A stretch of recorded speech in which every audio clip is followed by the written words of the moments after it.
Thank you very much, everybody. Well, thank you very, very much.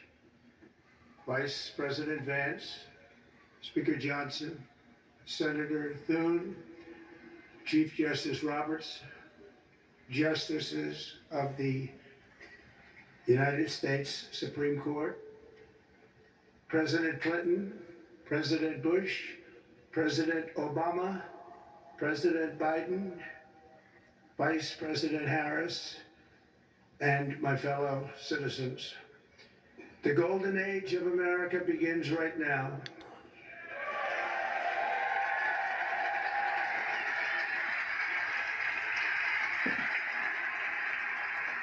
From this day forward, our country will flourish and be respected again all over the world. We will be the envy of every nation, and we will not allow ourselves to be taken advantage of any longer. During every single day of the Trump administration, I will very simply put America first.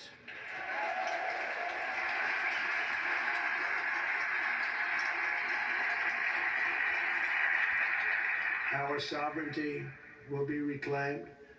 Our safety will be restored.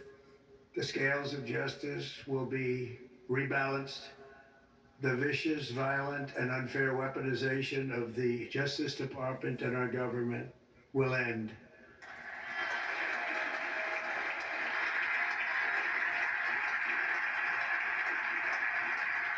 And our top priority will be to create a nation that is proud, prosperous, and free.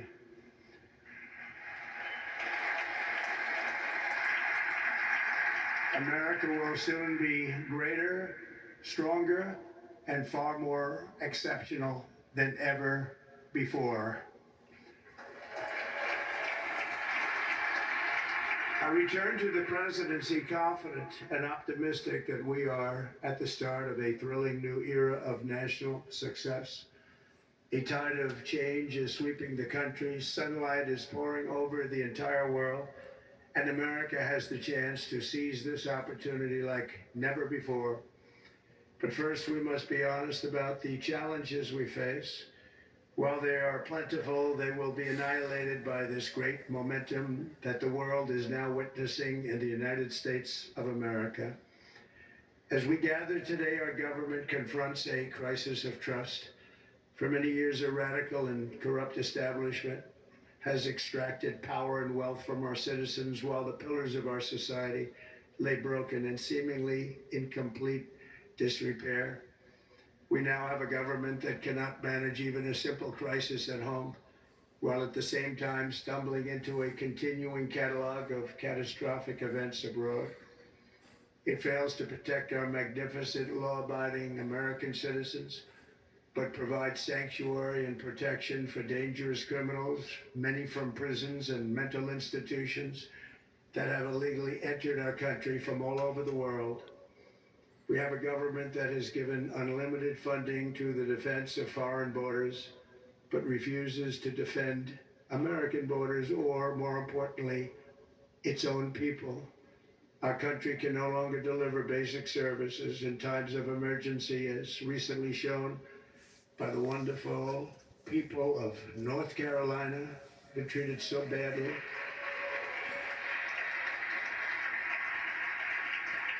And other states who are still suffering from a hurricane that took place many months ago. Or more recently, Los Angeles, where we're watching fires still tragically burn from weeks ago without even a token of defense. They're raging through the houses and communities, even affecting some of the wealthiest and most powerful individuals in our country, some of whom are sitting here right now. They don't have a home any longer. That's interesting. But we can't let this happen. Everyone is unable to do anything about it. That's going to change.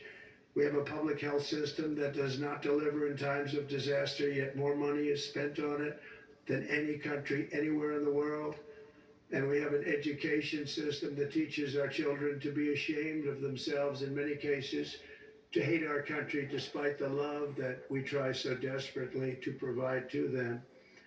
All of this will change starting today, and it will change very quickly.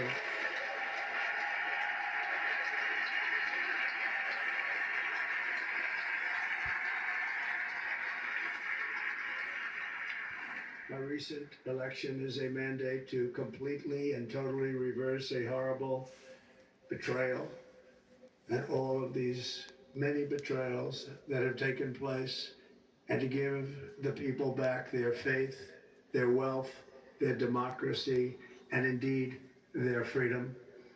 From this moment on, America's decline is over.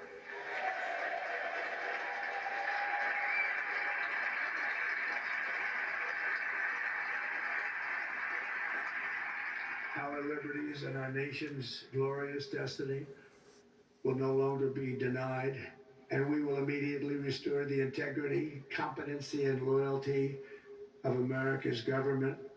Over the past 8 years, I have been tested and challenged more than any president in our 250-year history, and I've learned a lot along the way.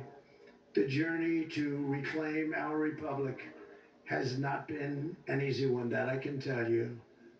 Those who wish to stop our cause have tried to take my freedom and indeed to take my life.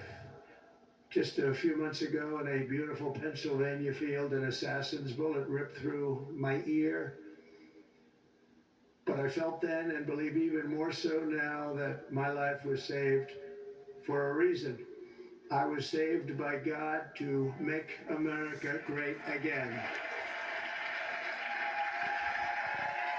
I believe it too. Amen. I believe that Donald Trump was saved by the grace of God.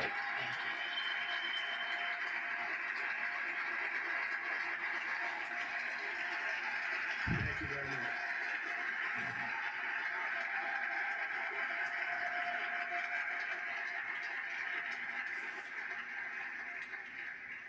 That is why each day under our administration of American patriots, we will be working to meet every crisis with dignity and power and strength.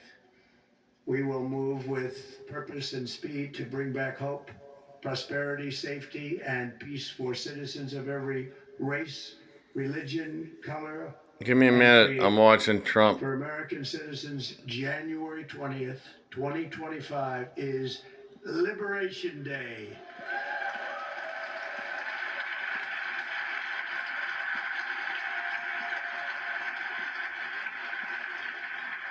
It is my hope that our recent presidential election will be remembered as the greatest and most consequential